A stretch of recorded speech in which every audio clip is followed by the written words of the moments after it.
बिस्मिल्लाहिर्रहमानिर्रहीम। अस्सलाम वालेकुम माय डियर स्टूडेंट। उम्मीद है आप खैरियत से होंगे। स्टूडेंट, आज का जो हमारा टॉपिक है ना, वो है लिविंग वर्ल्ड इन टाइम।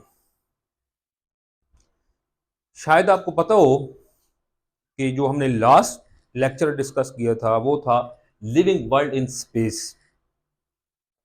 वो स्टूडेंट क्या टॉपिक था? Living world in space. आज का जो हमारा टॉपिक है लिविंग वर्ल्ड इन टाइम। मैं इन दोनों टॉपिक के मुतालिक ये कहता हूं कि इसका मतलब अगर समझ आ जाए ना, इस हेडिंग का, दोनों हेडिंग का, जिस तरह मैंने आपको लिविंग वर्ल्ड इन स्पेस का मतलब समझाया था कि कोई ऑर्गेनिज्म किस जगह पे रहता है, ठीक है ना, और फिर वो क्यों रहता है, ये दो चीजें हमने उस टॉपिक के अंदर डिस्कस की थी। तो फिर वो ये दोनों टॉपिक आसान हो जाते हैं। अदरवाइज ये दोनों टॉपिक जो है ना स्टूडेंट, ये स्टूडेंट के माइंड में बड़ी कंफ्यूजन पैदा करते हैं। तो ये थोड़ा आपने तवज्जो से सुनना है, ठीक है। और मैंने पहले भी आपको बताया था कि जितना मटेरियल आपकी टेक्स्ट बुक में अवेलेबल होता है मैं सारा राइट कर देता हूँ, और आप कोशिश करें कि ये नोट्स बना लिया करें, ठीक है ना। मैंने ये हेडिंग दी हुई है, ठीक है, पॉइंट बनाए हुए हैं। तो ये आपकी आसानी के लिए इंशाल्लाह, ये कोई हैंडबुक नहीं है, ठीक है ना, ये बिल्कुल टेक्स्ट बुक को फॉलो किया गया है। तो ये अपने नोट्स तैयार कर लिया करें, और फिर इनको अच्छे तरीके से तैयार कर लिया करें। और दूसरी मेरी बात यह है कि लेक्चर को इंतहाई गौर से सुना करें। स्टूडेंट ये पूरी कोशिश किया करें कि लेक्चर को इंतहाई गौर से सुना करें। आते हैं अपने टॉपिक की तरफ, लिविंग वर्ल्ड इन टाइम। अब इसका मतलब ये है कि जो मुख्तलिफ टाइम है, आपको मुख्तलिफ टाइम पीरियड में, यानी इसके उसको जो है ना, जितना आज तक मतलब ये जब से ऑर्गेनिज्म बनना शुरू हुए हैं उस वक़्त से लेके आज तक मुख्तलिफ ऑर्गेनिज्म आए हैं, और मुख्तलिफ ऑर्गेनिज्म की तादाद जो है वो किसी किसी वक़्त पे जो है वो बढ़ रही होती है, और किसी वक़्त पे जो है उनकी तादाद जो है वो कम हो रही होती है। इस तरह जो है ये आप कह लें कि एक पूरा जो है ना, एक जियोलॉजिकल टाइम चार्ट बना दिया गया है, ठीक है ना। और वो हमें ये बताता है, वो चार्ट हमें ये बताता है, आपकी टेक्स्ट बुक के अंदर वो चार्ट बना हुआ है। इंशाल्लाह हम उसको भी डिस्कस करेंगे। और इस टॉपिक के हमने दो पार्ट बनाए हैं। आज पहला पार्ट आज डिस्कस करेंगे, और नेक्स्ट जो है वो बाद में डिस्कस करेंगे। तो लिविंग वर्ल्ड इन टाइम यानी कि किस वक्त पे कौन से जानदार, उनकी जो है वो उन्होंने डोमिनेट किया, यानी उनकी तादाद ज्यादा हुई, और किस वक्त पे कौन से जानदार की तादाद कम हुई, ठीक है ना। यानी आप ये कह लें कि किसी वक्त उनकी जो है बर्थ रेट जो है वो ज्यादा होती है, ठीक है, और किसी वक्त उनका जो डेथ रेट है वो आप कह लें कि ज्यादा हो जाता है, तो उनकी तादाद जो है वो डेफिनेटली कम हो जाती है। इस तरह किसी और उस वक्त पे किसी और दूसरे किस्म के जो जानदार हैं, दूसरी टाइप के जो जानदार हैं, उनकी तादाद जो है वो बढ़ रही होती है। तो ये चीज हमने इस टॉपिक के अंदर डिस्कस करनी है, लिविंग वर्ल्ड इन टाइम के अंदर। और कुछ जियोलॉजिकल टाइम चार्ट बने हुए, हमने चार्ट को डिस्कस करना है कि चार्ट हमें जो है वो क्या बेनिफिट देता है, उससे हमें क्या फायदा मिलता है, ठीक है। और उसके बाद दो हमारे इसमें मेथड हैं, एक है सेडिमेंटेशन मेथड और दूसरा है रेडियो एक्टिव मेथड। तो सेडिमेंटेशन मेथड आज हम डिस्कस करेंगे, और रेडियो एक्टिव मेथड इंशाल्लाह हम नेक्स्ट लेक्चर में डिस्कस करेंगे स्टूडेंट। तो आते हैं, इसकी जो लिखा हुआ है इसमें स्टार्ट पे आपने आना है कि since the time of origin of life on earth on this planet, कि जब से ये इस सियारे पे यानी कि इस जमीन पे जब से लाइफ शुरू हुई है, since the time of origin of, जब से लाइफ का आगाज हुआ है, ठीक है ना, various organism were evolve and dominate. मुख्तलिफ किस्म की जो ऑर्गेनिज्म है, वेरियस का मतलब होता है मुख्तलिफ, वर इवॉल्व, मुख्तलिफ, अवाल का मतलब होता है एवोल्यूशन होना। जिस तरह देखे ना, साइंटिस्ट का यही ख्याल कि जो सबसे पहले दुनिया में आए थे वो तो बैक्टीरिया ही थे। फिर जितने भी सारे ऑर्गेनिज्म आए, देखे ना, वो बैक्टीरिया को हम किस किंगडम के अंडर पढ़ते हैं? किंगडम मुनैरा के अंदर, ठीक है। उसके बाद फिर आगे आप किंगडम जो पढ़ते हैं प्रोटिस्टा पढ़ते हैं, फिर यूनिसेलुलर आ गए, यानी बैक्टीरिया यूनिसेलुलर प्रोकैरियोट्स थे, फिर उसके बाद यूनिसेलुलर यूकैरियोट्स आ गए, फिर उनसे आगे जो है आपको पता है प्रोटिस्टा के तीन ग्रुप हैं, और उन तीन ग्रुप से आगे जो तीन किंगडम है, किंगडम फंजाई, किंगडम एनिमिलिया और किंगडम प्लांटी जो है वो उन्हीं से ड्राइव हुए, वही उनके जो है आप कह लें कि आबाओ अजदाद है। अवाल का मतलब होता है एवोल्यूशन, उनकी एवोल्यूशन एंड डोमिनेटेड, और उन्होंने डोमिनेट किया this planet during various time of the geological time chart, यानी मुख्तलिफ टाइम पे उस जियोलॉजिकल टाइम चार्ट के अंदर मुख्तलिफ ऑर्गेनिज्म ने डोमिनेट किया। अब डोमिनेट का मतलब है कि उनकी तादाद, मुख्तलिफ जो जानदार थे उनकी तादाद ज्यादा हुई। डोमिनेटेड का मतलब स्टूडेंट क्या है कि उस वक्त उस टाइम पे उनकी तादाद क्या हुई? ज्यादा हुई, और किसी वक्त उसी वक्त पे कुछ जानदारों की तादाद जो है वो कम हो रही है। Geological time chart, it is the time sequence of earth history in which, अब इसको हमने स्टूडेंट डिफाइन करना है किसको? जियोलॉजिकल टाइम चार्ट को। तो ये डेफिनेशन आपने स्टूडेंट अच्छे तरीके से नोट कर लेनी है। लेकिन उससे पहले, इसको डिफाइन करने से पहले थोड़ा सा मैं चार्ट को डिस्कस कर लूं। किसको जी? चार्ट को। चार्ट बेसिकली आप समझ लें कि चार्ट हम किसको कहते हैं, आपने देखा होगा ये चार्ट बने हुए या चार्ट जो घरों में लगे हुए होते हैं, तो उसमें होता क्या है? उसमें एक्चुअली क्या होता है कि ऑर्गेनाइज डेटा होता है, और वो ऑर्गेनाइज डेटा हमें जो देख के आप कह लें कि हमें आसानी होती है इंफॉर्मेशन हासिल करने के लिए। वो उस ऑर्गेनाइज डेटा से क्या होता है कि हमें बहुत आसानी होती है कि हम बड़ी आसानी से जो है वो इंफॉर्मेशन हासिल कर लेते हैं। जिस तरह अब देखो ना, हर घर में आमतौर पर एक कैलेंडर लगा होता है जो कि हमें बता रहा होता है कि फलां दिन को जो है फलां डेट होगी, जो आगे आने वाले महीने हैं इस डेट को कौन सा दिन होगा, इस डेट को कौन सा दिन होगा। तो हम बड़ी आसानी से जो है वो इंफॉर्मेशन हासिल कर लेते हैं, क्योंकि वहां पे ऑर्गेनाइज डेटा है। तो चार्ट बेसिकली क्या होता है? एक ऑर्गेनाइज डेटा होता है, और उससे जो इंफॉर्मेशन हासिल करना क्या होता है? बहुत आसान होता है स्टूडेंट। तो अब हम इसको डिफाइन करते हैं। It is the time sequence of earth history in which, it is the time sequence of earth history in which क्या करते हैं? Different layers of the earth, different layers of the earth, number one point. दूसरा point क्या? Different fossil in these layer, यानी हम पहले क्या देखते हैं? मुख्तलिफ लेयर देखते हैं, और फिर उन लेयर में हम क्या देखते हैं कि फोसिल देखते हैं। क्या देखते हैं जी? फोसिल। अब ये आगे इन लेयर का पता चल जाएगा, मैं आपको बताऊंगा सेडिमेंटेशन मेथड के अंदर, कि डीपर लेयर में लाजमी बात है जो है वो ओल्डर ऑर्गेनिज्म होंगे, जो और यंगर लेयर में क्या होंगे? जो नए ऑर्गेनिज्म होंगे। ये आगे आ जाता है। तो दो point, different layer of the earth, different fossil in these layer, और study in order to gain the information about the early life. अब लेयर कैसे बन जाती है? लाजमी बात आप देखें कि कुछ ऑर्गेनिज्म आबाद हो गए जमीन पे, किसी वजह से उनकी डेथ हो गई, उनके ऊपर मिट्टी आ गई, वो एक लेयर बन गई। फिर उसके ऊपर कोई और जो आप कह लेंगे ऑर्गेनिज्म आ गए, वो आबाद हो गए, फिर उनकी डेथ हो गई, उनके ऊपर मिट्टी, तो एक और इस तरह लेयर ये बनती रहती है। और फिर इनमें फोसिल को स्टडी किया जाता है, किसके लिए? In order to gain the information, मालूमात हासिल करने के लिए, अबाउट द अर्ली लाइफ, जो पहले लाइफ गुजर चुकी है। इसके बाद हेडिंग है स्टूडेंट स्टडी ऑफ फॉसिल।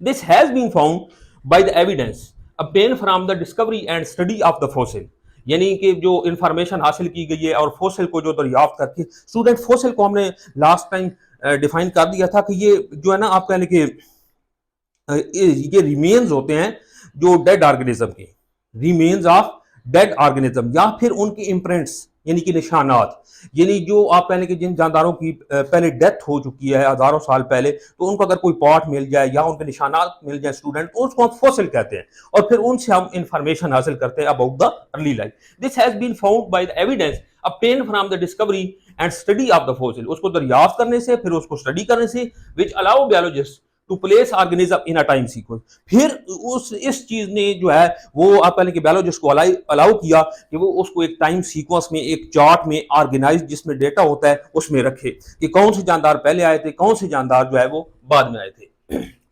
तो there are two method in order to gain the information about the early life. तो दो किस्म के पहले मेथड है। नंबर वन क्या है? सेडिमेंटेशन मेथड है, और नंबर टू स्टूडेंट क्या है? रेडियो एक्टिव मेथड है। तो इसके मतलब आप देखें ना कि जिस तरह उसने बात की फोसिल से, ये बात पहले स्टूडेंट समझ लें कि फोसिल से हमें पता चलता है कि फोसिल को स्टडी करने से पहले, फोसिल को स्टडी करने से हमें यह पता चलता है कि कौन से ऑर्गेनिज्म जो है पहले आए हैं और कौन से ऑर्गेनिज्म जो है बाद में आए हैं। मैं आपको एग्जांपल देता हूँ। आप सोचें वर्टिब्रेट के मुतालिक, किसके मुतालिक? वर्टिब्रेट्स। स्टूडेंट वर्टिब्रेट का आपको पता है कि 5 बड़े ग्रुप्स हैं। कितने ग्रुप हैं? 5 बड़े ग्रुप। और सबसे जो आप कह लेंगे साइंटिस्ट ये सब कहते हैं कि जी सबसे पहले एवोल्यूशन हुई है ना, और आप कह लेंगे जो सबसे सिंपल है, जो सबसे सिंपल वर्टिब्रेट है, जिनकी स्ट्रक्चर जो है वो सबसे सिंपल है, वो कौन है? वो आते हैं फिशेस। वो स्टूडेंट कौन से आते हैं? फिशेस। उसके बाद जो उनसे फिशेस से जो कम्प्लेक्स हैं वो कौन है? एम्फीबियंस। वो स्टूडेंट कौन से हैं? वो स्टूडेंट कौन से हैं जी? एम्फीबियन। एम्फीबियन के बाद जो कॉम्प्लेक्स हैं वो स्टूडेंट कौन से हैं? रेप्टाइल्स। कौन से हैं स्टूडेंट? रेप्टाइल्स। और फिर उनसे रेप्टाइल से जो कॉम्प्लेक्स है वो कौन है? बर्ड्स और मैमल। बर्ड्स और मैमल्स। अब ये देखिए सबसे पहले वो कहते हैं सिंपल फिशेज हैं, फिर उसके बाद एम्फीबियन है, फिर उसके बाद रेप्टाइल, फिर बर्ड्स और मैमल। अब ये बात उनको कैसे पता चली? तो ये उनको ऐसे पता चली कि सबसे पहले जो उनको सबसे पहले के जो सबसे पुराने फॉसिल मिले थे वो फिशेज के थे। तो इसलिए उन्होंने कहा कि उससे ये रिजल्ट निकाला कि जो सबसे वर्टिब्रेट में जो सबसे पहले जिनकी एवोल्यूशन हुई वो फिशेज थे। फिर उसके बाद उनको किनके मिले? एम्फीबियन के। फिर उसके बाद उनको किन मिले? रेप्टाइल के। तो इससे उनको पता चल गया कि ये इनकी जो है आप पहले की तरतीब है, ये सीक्वेंस है, और फिर उनके लिए जो है वो चार्ट बनाना क्या हो गया? आसान हो गया। तो हम पहले मेथड को स्टूडेंट आज डिस्कस करते हैं, दूसरे रेडियो एक्टिव मेथड को इंशाल्लाह हम नेक्स्ट लेक्चर में डिस्कस करेंगे। तो पहला मेथड स्टूडेंट कौन सा है जी? हमारा सेडिमेंटेशन मेथड। पहला कौन सा मेथड है जी? Sedimentation method. अब स्टूडेंट आपने पहले समझना है कि सेडिमेंटेशन का मतलब क्या होता है। ये पहले समझना है कि सेडिमेंटेशन क्या होता है। तो इसका समझने के लिए आप ये समझिए कि ये आप एक गिलास ले लें। क्या ले लें? गिलास। उसमें पानी ले लें। गिलास में क्या ले लें? पानी ले लें। अब उस गिलास में पानी लिया, उसमें आप क्या करें? उसमें कुछ पत्थर डाल लें। क्या डालें स्टूडेंट? पत्थर डालें। कुछ उसमें रेत डालें, कुछ उसमें मिट्टी डालें, कुछ उसमें जो है ना बहुत हल्के किस्म के आप कह लें कि प्लास्टिक के छोटे छोटे टुकड़े डाल लें। ठीक है। अब पानी भी उसमें है, अब उसको आप हिलाएं। क्या करें? उसको हिलाएं, तेजी से हिलाएं। तेजी से हिलाने के बाद फिर क्या करें कि फिर उसको स्टैंड कर दें। तेजी से हिलाने के बाद अब इसमें सारा आपने क्या लिया हुआ था? वाटर लिया हुआ था। क्या स्टूडेंट लिया हुआ था? वाटर लिया हुआ था। और इसमें मुख्तलिफ किस्म की आपने जो है वो पत्थर भी ले लिए, रेत भी ले ली, मिट्टी भी ले ली, और कोई इस तरह हल्की चीज ले ली, यानी भारी चीज भी ले ली और हल्की चीज, और फिर इसको हिलाया, और फिर आपने इस गिलास को क्या कर देना है स्टूडेंट? स्टैंड कर देना है। तो आप देखेंगे कि जो सबसे भारी चीज है वो सबसे नीचे होगी।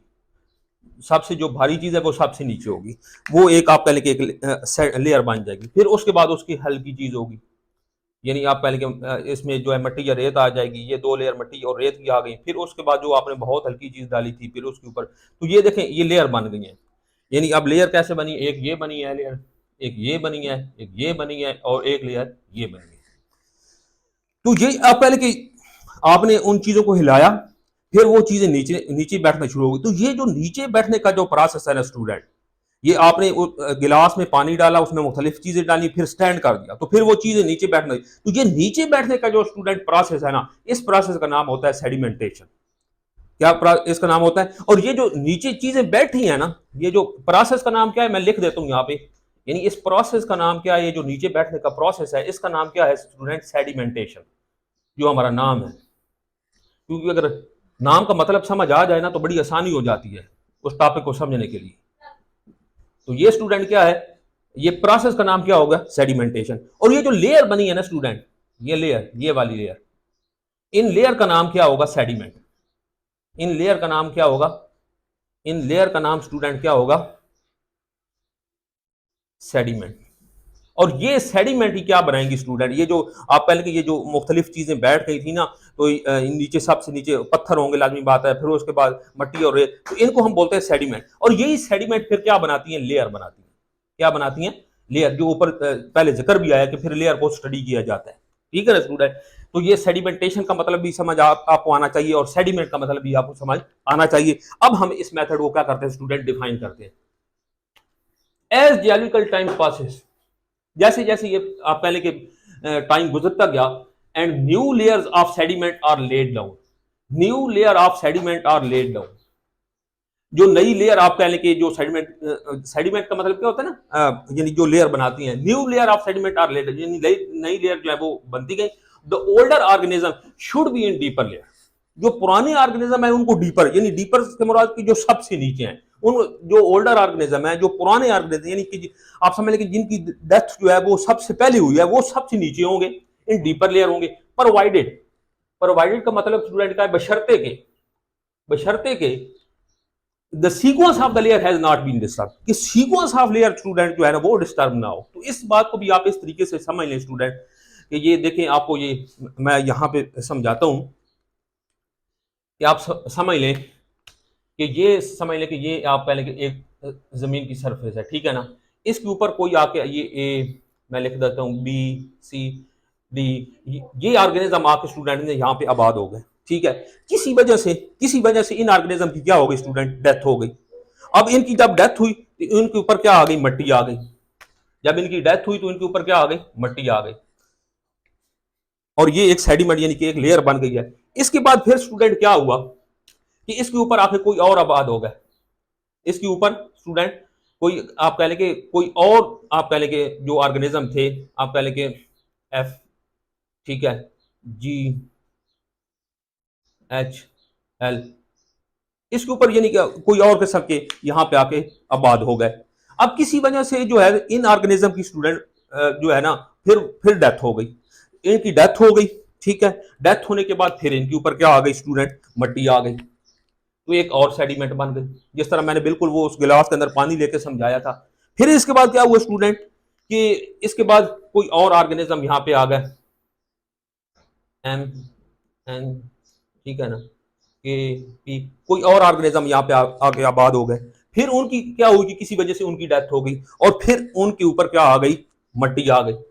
अब देखिए स्टूडेंट ये लेयर बनती जा रही है, बिल्कुल यही सेडिमेंटेशन का प्रोसेस है। अब देखिए सबसे डीपर लेयर कौन सी है, सबसे डीपर लेयर ये वाली है, ए बी सी डी वाली, ये सबसे डीपर है। ये स्टूडेंट क्या है, इसको हम बोलेंगे कि ये सबसे कौन सी लेयर है, डीपर, ये सबसे डीपर लेयर है। और ये फिर उससे यंग है, और जो सबसे ऊपर है इसको हम कहेंगे कि ये सबसे क्या है, यंगर है। ये सबसे क्या है, यंगर है, यानी कि सबसे आप कह लेंगे फ्रेश है, आप कह लेंगे ये बिल्कुल न्यू है। तो आप सोचें कि सबसे जो ओल्डर ऑर्गेनिज्म स्टूडेंट होंगे वो किस में होंगे, जो सबसे डीपर है। जो सबसे ये ए बी सी डी वाली लेयर है ना, सबसे ओल्डर ऑर्गेनिज्म इसमें होंगे। यानी यहां से आपको जो फॉसिल स्टूडेंट मिलेंगे ना, क्या मिलेंगे स्टूडेंट, यहां से जो आपको फॉसिल मिलेंगे वो सबसे आप कह लेंगे ओल्डर ऑर्गेनिज्म के होंगे, ठीक है। जिस तरह आप खुद सोचे कि जो फिशेज जो मैंने आपको बताया, वो ये आपको बताया था वर्टिब्रेट का, तो सबसे आप कह लें कि जो सबसे नीचे वाली लेयर है वहां से कौन से फॉसिल हमें मिलने चाहिए, फिशेज के। यानी यहां से जो ये वाली लेयर है यहां से कौन से होने चाहिए, फिशेज के। और फिर यहां पे कौन से होने चाहिए, एम्फीबियन के। यहां पे कौन स्टूडेंट के होने चाहिए, एम्फीबियन के, ठीक है। फिर उसके बाद रेप्टाइल, और फिर उसके बाद अब ये ज्यादा टाइम लग जाएगा, जो फिर लेयर होगी आगे बर्ड्स की, और फिर क्या होगी, मैमल की होगी। तो ये स्टूडेंट आपको समझ आ गया होगा। मैं दोबारा इसको एक दफा डिफाइन कर देता हूं, as geological time passes and new layers of sediment are laid down, ठीक है, the older organism should be in deeper layer, जो डीपर लेयर में होने चाहिए, provided the sequence of the layer has not, ये लास्ट वाली बात समझने वाली है कि सीक्वेंस ऑफ द लेयर, बशर्ते कि अब ये भी तो हो सकता है स्टूडेंट कि कोई जल्जला आ जाए, ठीक है, और इतना जल्जला आ जाए कि ये जो लेयर है ये सारी डिस्टर्ब हो जाए और फॉसल जो है वो ऊपर नीचे हो जाए, तो फिर तो आपको नहीं ना पता चलेगा, फिर तो साइंटिस्ट को प्रॉब्लम होगा। तो डेफिनेटली ये उसने शर्त रखी है कि सीक्वेंस ऑफ द लेयर जो है वो डिस्टर्ब नहीं होनी चाहिए। बाकी हमें पता चल सकता है कि जो सबसे डीपर लेयर होगी उसमें सबसे ओल्डर ऑर्गेनिज्म होगा, और जो सबसे नई लेयर होगी, न्यू लेयर, उसमें सबसे यंगर होगा, यानी न्यू होगा। तो स्टूडेंट मुझे उम्मीद है कि ये टॉपिक आपको समझ आ गया होगा। इंशाल्लाह इसका जो नेक्स्ट मेथड है, रेडियो एक्टिव मेथड, वो इंशाल्लाह हम नेक्स्ट लेक्चर में डिस्कस करेंगे। आज के लिए इतना ही। अल्लाह हाफिज़।